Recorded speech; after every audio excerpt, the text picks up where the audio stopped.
नमस्कार साथियों, स्वागत है आपका एक बार फिर आपके अपने चैनल ज्ञान गुरु 365 में। रोजाना की तरह आज हम लेकर आए राजस्थान के राजपूत राजवंश भाग 2। आज इसमें चर्चा करेंगे राजपूतों की उत्पत्ति के बारे में। और ये जो क्लास बन रही है ये सारी की सारी राजस्थान हिंदी ग्रंथ अकादमी की जो पुस्तक है जैन एंड माली की, उसी के आधार पर बना रहे हैं।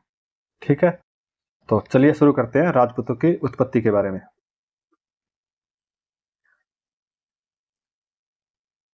ये तो काफी ऊपर चला गया। यह है राजपूतों की उत्पत्ति के बारे में। भारत के मध्यकालीन इतिहास में राजपूत एक विशिष्ट योद्धा वर्ग के रूप में प्रतिष्ठित हुए, जिन्होंने विदेशी आक्रमणों से भारत की रक्षा की और वीरता, स्वाभिमान व त्याग की मिसालें कायम की। जो मिसालें थी वह कायम की। लेकिन उनकी उत्पत्ति को लेकर विद्वानों के बीच में गहरा मतभेद है, यानी वो सारे के सारे जो विद्वान है वो इस पे एक मत नहीं है। कोई उन्हें वैदिक क्षत्रियों का उत्तराधिकारी मानता है तो कोई विदेशी मूल का। कुछ इतिहासकार उन्हें ब्राह्मणों का या जनजातीय समूहों के उत्कर्ष के रूप में देखते हैं। वहीं कई परंपराएं उन्हें अग्निकुंड, सूर्य या चंद्रवंश जैसी देवीय स्त्रोतों से जोड़ते हैं। चारण भाटों, राजवंशीय लेखकों व लोक परंपराओं ने राजपूतों को वैदिक क्षत्रियों की संतान सिद्ध करने के लिए उन्हें सूर्यवंश, चंद्रवंश या अग्निकुंड से उत्पन्न बताया है। यह मत शुद्धता, वंश गौरव और सामाजिक प्रतिष्ठा के लिए प्रचारित किया गया। सूर्यवंश की परंपरा इक्ष्वाकु, दशरथ, रामचंद्र तक जाती है, जबकि चंद्रवंश में ययाति, पुरुरवा, यदु, युधिष्ठिर, कंस और कृष्ण जैसे महापुरुष आते हैं। इन वंशों से जोड़ना केवल राजपूतों की सामाजिक प्रतिष्ठा का हिस्सा नहीं है, बल्कि राजनीतिक सत्ता और धार्मिक वैधता का भी साधन था। यही कारण है कि कई राजवंशों ने अपने अभिलेखों में स्वयं को सूर्यवंशी या चंद्रवंशी लिखा, भले ही उनके ऐतिहासिक वंशक्रम को इससे जोड़ा ना जा सके। जब इतिहास में देखते हैं तो उनके वंशक्रम को इससे जोड़ना मुश्किल हो जाता है, लेकिन फिर भी वह अपने आप को सूर्यवंशी या चंद्रवंशी अभिलेखों में लिखवाते थे।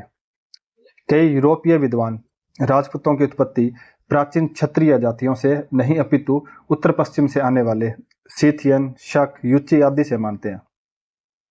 कर्नल टॉड और विलियम क्रूक इन्हें सीथियन मानते हैं। Doctor D.R. भंडारकर भी राजपूतों की उत्पत्ति विदेशी उत्पत्ति के मत का समर्थन करते हैं। डॉक्टर वैद्य राजपूतों को प्राचीन क्षत्रियों की संतान मानते हैं। डॉक्टर गौरीशंकर हीराचंद ओझा का मत है कि राजपूतों की नसों में क्षत्रिय रक्त प्रवाहित होता था, लेकिन क्षत्रिय जाति में इक्ष्वाकु ही नहीं वर्ण, कुषाण, शक आदि अनार्य जातियां भी सम्मिलित थी। इस कारण राजपूतों की उत्पत्ति के संबंध में अनेक मतांतर बन गए। अब जो इसके मत बने थे उनके पीछे जो क्या कारण थे इसके बारे में अपने चर्चा करेंगे। पहले विदेशी उत्पत्ति का मत। विदेशी उत्पत्ति का मत, इसके अंदर क्या है कि राजस्थान के इतिहास पर कर्नल टॉड की प्रसिद्ध कृति annals and antiquities of Rajasthan में राजपूतों की उत्पत्ति विदेशी जातियों जैसे कि शक, सीथियन से बताई गई है। टॉड का तर्क है कि अश्व पूजा, अश्वमेघ यज्ञ, शस्त्र पूजा, सती प्रथा एवं बहु विवाह आदि रीति रिवाज है जो इन विदेशी जातियों एवं राजपूतों में समान है। अतः राजपूत है जो विदेशियों की संतान है। इतिहासकार V.A. स्मिथ कहते हैं कि अर्ली हिस्ट्री ऑफ इंडिया में लिखते हैं कि राजपूत हुणों की संतान है। राजपूत है जो हुणों की संतान है। स्मिथ का कहना है कि विदेशी गुर्जरों ने गुजरात को जीतकर उसका नाम अपने नाम पर गुजरात रख दिया। इसी प्रकार हुणों ने भी भारत की परंपराओं को अपनाकर राजस्थान को अपना घर बनाया। वर्तमान में गुर्जर राज्य तो नहीं है, परंतु गुर्जर जाति अवश्य शेष बची है। इसी प्रकार हुणों ने भी राज्य समाप्त होने पर राजपूत नाम धारण कर यहां पर रहना शुरू कर दिया। शक और युची की भांति गुर्जर और हुण जातियां भी शीघ्र ही हिंदू धर्म में मिलकर हिंदू बन गई। जो शक और युची जाति थी वह भी गुर्जरों और हुणों की भांति यहाँ पर रहने लगी और उन्होंने जल्दी ही अपने आप को हिंदू धर्म में परिवर्तित कर लिया। उनमें से जिन कुटुंबों या शाखाओं ने कुछ भूमि पर अधिकार कर लिया वे तत्काल क्षत्रिय या राजवर्ण में मिला लिए गए। जिन्होंने जिस भूमि क्षेत्र को जीत लिया और वहां पर शासन करने लगे तो वह उसी क्षेत्र में क्षत्रिय या राजवर्ण के रूप में मिल गए। स्मिथ फिर कहते हैं कि इसमें कोई संदेह नहीं है कि परिहार और उत्तर के कई दूसरे प्रसिद्ध राजपूत वंश इन्हीं जंगली समुदायों से निकले हैं। उनका कहना है कि स्मिथ का कहना है कि इसमें कोई संदेह नहीं है कि जो परिहार राजवंश है और उत्तर के कई दूसरे प्रसिद्ध राजपूत राजवंश है जो इन्हीं जंगली समुदाय जैसे कि शक, हूण और युच्ची जातियां हैं, इनसे ही निकले हैं, जो ईसा की 5वीं या 6वीं शताब्दी में भारतवर्ष में आए थे। इन्होंने हिंदू धर्म स्वीकार कर लिया और इन्हीं से चंदेल, राठौड़, गहेड़वाल आदि प्रसिद्ध राजपूत राजवंश निकले और उन्होंने अपनी उत्पत्ति को प्रतिष्ठित बताने के लिए सूर्य या चंद्र जैसी मान्यताएं दी, चंद्रवंश से मान्यताएं की। अब कर्नल टॉड की पुस्तक के संपादक विलियम क्रुक तर्क देते हैं कि चूंकि वैदिक क्षत्रियों और मध्यकालीन राजपूतों के समय में बहुत ज्यादा अंतर है कि दोनों के संबंध को सच्चे वंशक्रम से नहीं जोड़ा जा सकता। क्रुक का मानना है कि शक और सीथियन तथा हूण आदि विदेशी जातियां हिंदू समाज में स्थान पा चुके थे और देश रक्षक के रूप में सम्मान प्राप्त कर चुके थे। अंततः उन्हें प्राचीन क्षत्रियों से संबंधित करके सूर्य तथा चंद्रवंशीय मान लिया गया। अब क्रुक कहते हैं कि जब शक और शीतन तथा हूण जो विदेशी जातियां थी वह हिंदू समाज में पूरी तरह अपना स्थान बना चुके थे और यहाँ पे एक देश रक्षक के रूप में खुद को प्रतिष्ठित कर चुके थे और अंततः उन्हें प्राचीन क्षत्रियों से संबंधित करके सूर्य व चंद्रवंशीय खुद को मान लिया था इन्होंने। अब भारतीय इतिहासकार ईश्वरी प्रसाद और D.R. भंडारकर भी राजपूतों की उत्पत्ति विदेशी उत्पत्ति के मत को स्वीकार करते हैं। ईश्वरी प्रसाद और D.R. भंडारकर वे है ना, ये दो इतिहासकार, इन्होंने भी राजपूतों की विदेशी उत्पत्ति को स्वीकार किया है। भंडारकर का मत है कि राजपूत गुर्जरों की संतान है जो हूणों के साथ भारत आए थे और मध्य एवं पश्चिमी भारत में बस गए।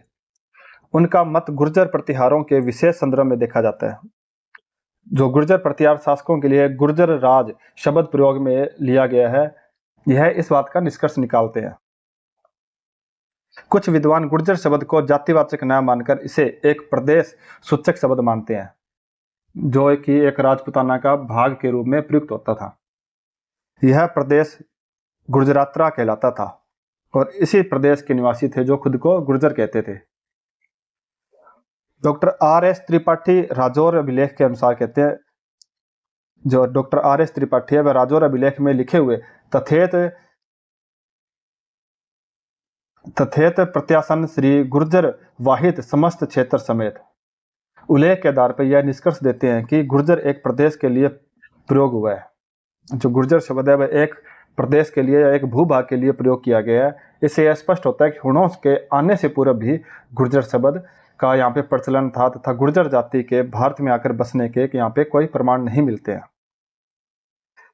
भंडारकर ने एक सिक्के पर उत्कीर्ण वासुदेव बहमन के आधार पर चौहानों को खज्जर जाति के पुरोहित वर्ग से संबद्ध किया है। भंडारकर को जब एक सिक्का मिला था उस पर उत्कीर्ण था वासुदेव बहमन के आधार पर चौहानों को खज्जर जाति के पुरोहित वर्ग से संबंधित किया है। वस्तुतः यह वासुदेव बहमन जो चौहान वासुदेव का समकालीन नहीं था। जो यह वासुदेव बहमन था यह चौहान शासक वासुदेव था, उसका समकालीन नहीं था, फिर भी उन्होंने यह मत दिया था। डॉक्टर गौरीशंकर हीराचंद ओझा ने टॉड के निष्कर्षों को निराधार बताते हुए कहा है कि गौरीशंकर हीराचंद ओझा ने टॉड के जो निष्कर्ष थे उनका समर्थन नहीं किया और कहा है कि राजपूतों के रस्म रिवाज की तुलना विदेशी जातियों से न कर वैदिक एवं पौराणिक संस्कृतियों से की जा सकती है। उन्होंने अभिलेखीय प्रमाणों से क्षत्रियों की निरंतरता को भी प्रमाणित किया।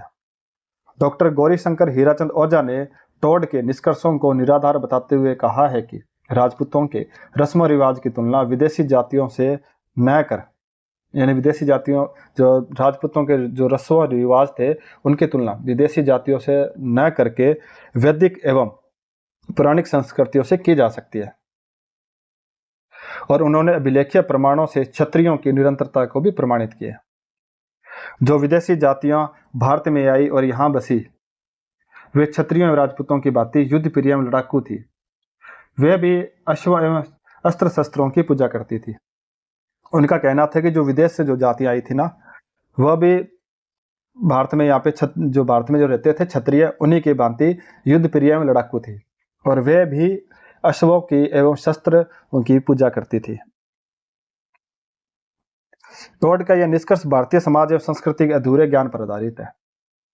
यानी जो टोड ने जो निष्कर्ष दिए थे ना, वह भारतीय समाज के एवं संस्कृति के अधूरे ज्ञान के आधार पर है, जो कि प्राचीन काल से ही भारत पर विदेशियों ने शासन किया है और स्थानीय लोग शासन में सक्षम नहीं है, क्योंकि वो एक विदेशी थे। तो उनके अनुसार भारत है जो एक कमजोर राष्ट्र था या कमजोर देश था, जहां पर शुरुआत से ही विदेशियों ने शासन किया था, और भारतीय जो लोग थे, स्थानीय लोग थे, वे शासन करने में सक्षम नहीं थे। इस आधार पर उन्होंने ये निष्कर्ष दिया था। अब यह अग्निकुंड से उत्पत्ति का मत।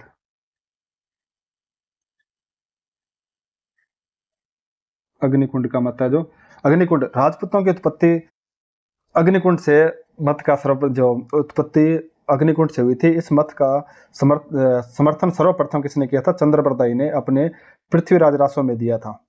इसके अनुसार ऋषि वशिष्ठ ने राक्षसों से यक्ष की इसके अनुसार जो है ना, पृथ्वीराज रासो, उसमें दिया गया था कि ऋषि वशिष्ठ ने राक्षसों से यज्ञ की रक्षार्थ आबू के हवन कुंड से अपने तपोबल द्वारा 4 राजपूत योद्धा, कौन कौन से? प्रतिहार, परमार, चालुक्य और चौहान उत्पन्न किए। चौहान नामक योद्धा ने राक्षसों का अंत कर शांति स्थापित की, और इस प्रकार राजपूतों का जन्म हुआ। 13वीं से 18वीं शताब्दी तक चारण भाटों ने इस कथानक का खूब प्रचार किया था। नैन्सी और सूर्यमल मिशन ने भी इस कथानक को बढ़ा चढ़ाकर लिखा। उक्त चारों राजपूत वंशों ने भी इस मत को अपनी विशुद्धता की पुष्टि के लिए अपना लिया। ये जो उक्त चारों थे, जो राजवरण, प्रतिहार, परमार, चालुक्य और चौहान, इन्होंने भी इस मत को अपनी विशुद्धता की पुष्टि के लिए, यानी अपनी श्रेष्ठता को सिद्ध करने के लिए इसे अपना लिया था। कर्नल टॉड ने भी राजपूतों की विदेशी उत्पत्ति के मत की पुष्टि करने के लिए अग्निकुंड से उत्पत्ति को मान्यता दी है। अब कर्नल टॉड कहते हैं कि यह बात भी सही है कि जो राजपूतों की उत्पत्ति या विदेशी उत्पत्ति का मत था, उसकी पुष्टि के लिए अग्निकुंड से उत्पत्ति के लिए समर्थन दिया है। यानी कर्नल टॉड का कहना है कि अग्निकुंड से जो विदेशी लोग आए थे, उनको अग्निकुंड को साक्षी मानकर उनको राजपूतों में सम्मिलित कर लिया गया था। ठीक है, तो स्मिथ एवं विलियम क्रूक ने अग्निकुंड का मत का उपयोग विदेशियों को अग्नि की साक्षी में पवित्र कर राजपूत वर्ग में सम्मिलित करने के लिए किया है। अब जो स्मिथ और विलियम क्रूक है, उन्होंने अग्निकुंड का जो मत है, इसका उपयोग विदेशियों को अग्नि की साक्षी में, यानी अग्नि के सम्मुख अग्नि को साक्षी मानते हुए पवित्र कर उन्हें पवित्र किया गया और उन्हें राजपूत वर्ग में सम्मिलित कर लिया गया था। अब डॉक्टर दशरथ शर्मा के अनुसार इस कथा को पृथ्वीराज रासों में बाद में जोड़ा गया है। जो राजपूतों की अग्निकुंड से उत्पत्ति का जो की कथा है, उसे पृथ्वीराज रासों में बाद में जोड़ा गया। मूल रासों में यह कथा है ही नहीं। इसके लिए वे अनूप संस्कृत पुस्तकालय जो बीकानेर में उपलब्ध मूल प्रति का हवाला देते हुए कहते हैं कि चौहानों के किसी अभिलेख में इस कथा का उल्लेख नहीं हुआ है। अब चंद्रप्रदायी ऋषि वशिष्ठ द्वारा अग्नि से इन वंशों की उत्पत्ति से यह व्यक्त करना चाहते हैं कि जब विदेशी शत्रुओं से संघर्ष करने की आवश्यकता हुई, तो इन 4 वंशों के राजपूतों ने शत्रुओं का मुकाबला करने के लिए स्वयं को सनद कर लिया था, यानी कि आगे तत्पर कर लिया था खुद को। ठीक है, यदि चंद्रप्रदायी वास्तव में इन वंशों को अग्निकुंड से उत्पन्न मानता होता, तो वह अपने ग्रंथ में राजपूतों की 36 शाखाओं को सूर्य या चंद्र या यादव वंशिया न लिखता। अगर कहने का तात्पर्य है कि जो अगर चंद्रप्रदायी वास्तव में राजपूतों को अग्निकुंड से उत्पन्न मानता, तो वह अपने ग्रंथ में राजपूतों की जो 36 शाखाएं हैं, उनको सूर्य, चंद्र व यादव वंशीय न लिखता। निष्कर्षतः अग्निकुंड से उत्पत्ति के मत पर विश्वास नहीं किया जा सकता। डॉक्टर गौरीशंकर हीराचंद ओझा लिखते हैं कि पृथ्वीराज रासों का सहारा लेकर जो विद्वान इन 4 राजपूत वंशों को अग्निवंशिया मानते हैं, तो यह उनकी हठधर्मिता है। और डॉक्टर वैद्य लिखते हैं कि वे अपने वंश की प्रतिष्ठा का प्रतीक समझकर राजपूतों ने भी कभी अग्निकुंडिया मत की सत्यता पर संदेह नहीं किया। यानी जो अग्निकुंडिया का जो मत था, अग्निकुंड से उत्पन्न होने का मत था, उस पर राजपूतों ने कभी भी संदेह प्रकट नहीं किया। आगे है सूर्य और चंद्रवंशीय मत।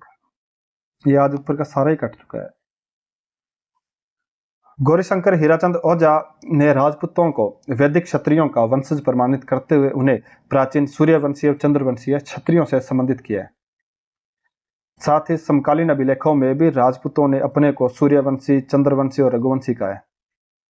जैसे कि नाथ अभिलेख 971 ईस्वी, आठपुर अभिलेख 977 ईस्वी, आबू शिलालेख 1285 ईस्वी तथा श्रृंगी ऋषि लेख 1428 ईस्वी में गुहिलोतों को, जो गुहिलोत थे, उनको रघुकुल से उत्पन्न बताया गया। हर्ष अभिलेख, पृथ्वीराज विजय, हमीर महाकाव्य व सुजान चरित्र में चौहानों को सूर्यवंशी क्षत्रियों की संतान कहा गया। वंशावली लेखकों ने राठौड़ों को सूर्यवंशी, यादवों, भाटियों और चंद्रावती के चौहानों को चंद्रवंशी बताया है। इन सब आधारों के आधार पर ओझा की स्पष्ट मान्यता है कि राजपूत प्राचीन क्षत्रियों के वंशधर हैं। यानी जो राजपूत है, जो प्राचीन जो क्षत्रिय थे, उन्हीं के वंश है। डॉक्टर दशरथ शर्मा ने भी इस मत का समर्थन करते हुए कहा है कि जब राजपूत अपनी उत्पत्ति अतीत से जोड़कर प्रकट करते हैं तो वे उसी परंपरा को पुख्ता करते हैं जिसमें ब्राह्मण अपना गोत्र प्राचीन ऋषियों वशिष्ठ, भारद्वाज, अत्रि, कौशिक आदि से जोड़ते हैं। दशरथ शर्मा कहते हैं कि जो राजपूत है वह अपनी उत्पत्ति अतीत से जोड़कर यह प्रकट करना चाहते हैं कि जैसे कि जो ब्राह्मण है अपना गोत्र प्राचीन विशिष्ट ऋषियों जैसे वशिष्ठ, भारद्वाज, अत्रि, कौशिक आदि से जोड़ते हैं, उसी प्रकार राजपूत भी अपना सूर्यवंशी, चंद्रवंशी बताकर खुद को प्राचीन सिद्ध करना चाहते हैं। लेकिन इस मत का सभी राजपूतों की उत्पत्ति के लिए स्वीकार नहीं किया जा सकता। जो यह मत है, इसको सभी राजपूतों के वंशों के लिए स्वीकार नहीं किया जा सकता, क्योंकि राजपूतों को सूर्यवंशी बताते हुए उनका वंशक्रम इक्ष्वाकु से जोड़ दिया गया है, जो प्रथम सूर्यवंशी राजा थे। ठीक है। चारण भाटों ने भी राजपूतों को सूर्यवंशी व चंद्रवंशी बताते हुए उनका संबंध इंद्र, पद्मनाभ, विष्णु आदि से बताते हुए एक काल्पनिक वंशक्रम बना दिया है। टोड भी वेदव्यास के कथन के आधार पर राजपूतों को सूर्यवंशी व चंद्रवंशी मानते हैं। टोड लिखते हैं कि व्यास ने सूर्यपुत्र वेवस्वत मनु से लेकर रामचंद्र तक सूर्यवंश के 57 राजाओं के नामों का उल्लेख किया। ययाति से चंद्रवंश आरंभ होता है। युधिष्ठिर, जरासंध और बहुरथ तक, जो कृष्ण और कंस के समकालीन थे, ये सारे के सारे चंद्रवंशी थे। इस प्रकार जो लेखक राजपूतों को चंद्रवंशी या सूर्यवंशी मानते हैं, वे भी इनकी उत्पत्ति के विषय में किसी निश्चय पर नहीं पहुंच पाए हैं। इस मत का निष्कर्ष यह है कि उक्त धारणाओं के आधार पर, अब इसका निष्कर्ष क्या निकलता है कि उक्त धारणाओं के आधार पर 11वीं शताब्दी से इन राजपूतों को क्षत्रिय मान लिया गया, क्योंकि इन्होंने क्षत्रिय धर्म के अनुसार विदेशी आक्रमणकारियों का सफलतापूर्वक मुकाबला किया था, इसलिए इन्हें क्षत्रिय मान लिया गया। अब आगे आता है ब्राह्मणों से उत्पत्ति का मत। कुछ आधुनिक इतिहासकारों ने कुछ राजपूत वंशों की उत्पत्ति है जो ब्राह्मणों से बताई है। डॉक्टर गोपीनाथ शर्मा ने कुंभलगढ़ प्रशस्ति के आधार पर बापा रावल को आनंदपुर के ब्राह्मण वंश से संबंधित बताया है, जिसने हरित ऋषि की अनुकंपा से राज्य प्राप्त किया था। भृतृभट्ट जो गुहिल था को भी 400 अभिलेख में ब्रह्म क्षत्रिय कहा गया है, क्योंकि उन्होंने ब्राह्मण संज्ञा से क्षत्रियत्व प्राप्त किया था। डॉक्टर शर्मा कहते हैं कि इस हेतु अनेक प्राचीन ब्राह्मण राजवंशों कन्ना व शुंग का उल्लेख किया है, जिन्होंने प्रारंभ में ब्राह्मण होते हुए भी क्षत्रिय पद प्राप्त किए थे। डॉक्टर दशरथ शर्मा परमारों को ब्राह्मण वंशीय मानते हैं। डॉक्टर दशरथ शर्मा परमारों को ब्राह्मण वंशीय मानते हैं। और डी.आर. भंडारकर ने विदेशी उत्पत्ति के प्रतिपादन के साथ ही चौहानों को वत्स गोत्रीय ब्राह्मण भी बताया है। भंडारकर ने अपने मत की पुष्टि के लिए बिजोलिया शिलालेख को प्रस्तुत किया, जिसमें वासुदेव के उत्तराधिकारी सामंत को वत्स गोत्रीय ब्राह्मण बताया गया है। इसके साथ ही राजशेखर ब्राह्मण का अवंती सुंदरी नामक चौहान कन्या के साथ विवाह को इस बात का प्रमाण बताया है।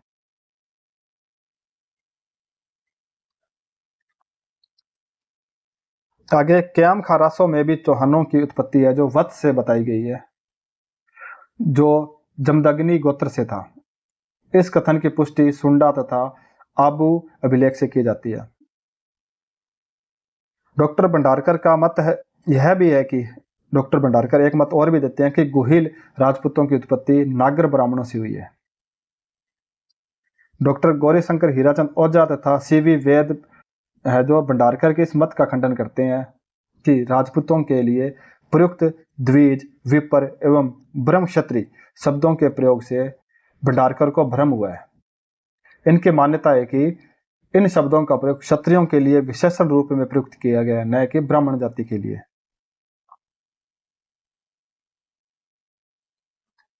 आगे है जाति उत्कर्ष और जाति अपकर्ष, यानी जाति का उत्कर्ष और जाति का अपकर्ष का जो मत है उसके अनुसार देखते हैं। तो प्राचीन भारतीय समाज की वर्ण व्यवस्था के मानदंडों के अनुसार क्षत्रिय ही राजसत्ता एवं राज्य रक्षा का अधिकारी है। राजपूतों की उत्पत्ति के प्रश्न के लिए उत्तरदायी है। नंद शासक निम्न कुल से उत्कर्ष कर राजा बने। मौर्य शासक भी ब्राह्मण परंपरा में क्षत्रिय नहीं माने जाते हैं। इसी तरह जो सातवाहन, सूंग, कन्नव, कदम्ब आदि ब्राह्मण है जो राजवंशों ने भी राजत्व प्राप्त किया था। वाकाटक एवं गुप्त भी वैदिक क्षत्रिय परंपरा को तोड़ने वाले थे। सामाजिक परिवर्तन की यह प्रक्रिया बाद में कई जनजातीय समूहों में भी प्रकट हुई है, जिससे सामाजिक आर्थिक बदलावों के परिणाम स्वरूप कुछ जनजातियों ने अपनी शारीरिक एवं बौद्धिक क्षमताओं के आधार पर नई चेतना प्राप्त कर ली थी।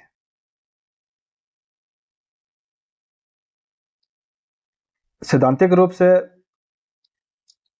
यह मानना चाहिए कि कृषि, राजनीतिक सत्ता और वर्ण व्यवस्था के विस्तार के साथ ही जनजातियों में भी सामाजिक वर्गीकरण हुआ होगा।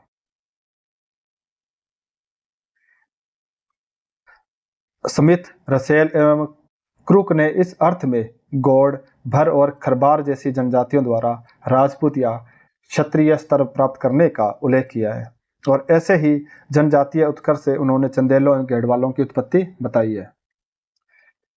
जो गौड़, भर और खरबार जो जनजातियां थी, उनका जो विकास हुआ, विकास के साथ ही उन्होंने राजपूत या क्षत्रिय स्तर को प्राप्त कर लिया था, और ऐसे ही उत्कर्ष में चंदेलों एवं घेड़वालों ने भी अपने जो है उच्चतर स्तर को प्राप्त कर लिया था।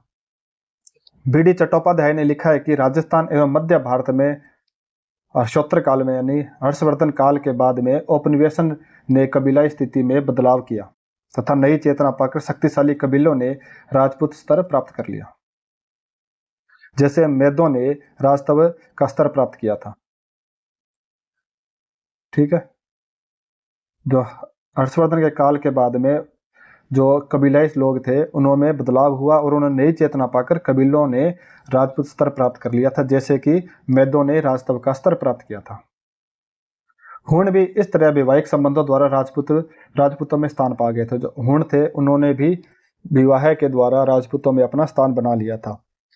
जो शक्ति कुमार के शिलालेख है 1034 ईस्वी इस बात की पुष्टि करता है कि हरिया देवी नामक हूण कन्या का विवाह गुहिल वंशीय अलट से हुआ था। इस सामंजस्य का प्रमाण है, जब राजसत्ता ऐसी जाति के हाथ में आ गई तो ब्राह्मणों ने भी उन्हें क्षत्रिय की संज्ञा दे दी। संभवतः ऐसे उत्कर्षित जनजातीय समूहों ने तुर्कों के विरुद्ध समाज के रक्षक की सफल भूमिका निभाई थी एवं क्षत्रिय या राजपूत होने का दावा किया था। अब इसका निष्कर्ष क्या निकलता है? राजपूतों की उत्पत्ति का प्रश्न आज भी शोध विमर्श का विषय बना हुआ है। कोई भी विद्वान है जो इस पर एक मत नहीं हुआ अभी तक। यह संभव है कि कुछ राजपूत प्राचीन वैदिक क्षत्रियों के वंशज हो, कुछ है जो विदेशी जातियों जैसे हूण, शक और सीथियन के वंशज रहे हो, और कुछ है जो ब्राह्मण वंशों ने क्षत्रिय पद प्राप्त किया हो, और कुछ जनजातीय जाति उत्कर्ष के कारण भी क्षत्रिय बने हो। 11वीं शताब्दी तक इन विभिन्न पृष्ठभूमियों से आए समूहों ने राजपूत नाम से एक संगठित पहचान बना ली थी। इन सब ने क्षत्रिय धर्म का पालन किया और समाज के रक्षक के रूप में अपनी भूमिका निभाई थी। डॉक्टर कानूनगो के अनुसार अग्निकुंड की कथा इस युग में स्वीकार्य नहीं है। सूर्य और चंद्र से उत्पत्ति सांस्कृतिक कल्पना हो सकती है, किंतु यह ऐतिहासिक सत्य नहीं हो सकता कि राजपूतों ने भारत में महाकाव्यकालीन क्षत्रियों की परंपराओं को जीवंत बनाए रखा। इसी के साथ हमारा राजपूत का है जो राजपूत उत्पत्ति का टॉपिक का कंप्लीट हो चुका है, और कल देखेंगे अपने गोहिल वंश के बारे में।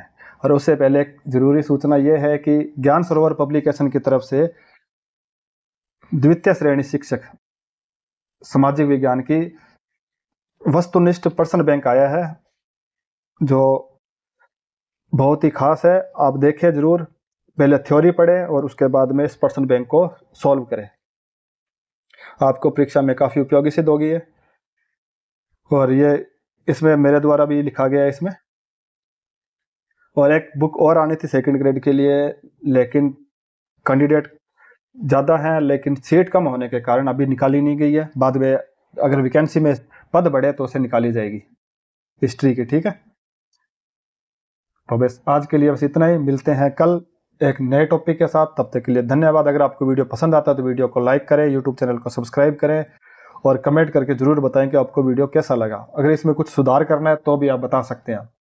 मिलते हैं कल, तब तक के लिए पढ़ते रहें, बढ़ते रहें, सीखते रहें। जय हिंद, जय भारत।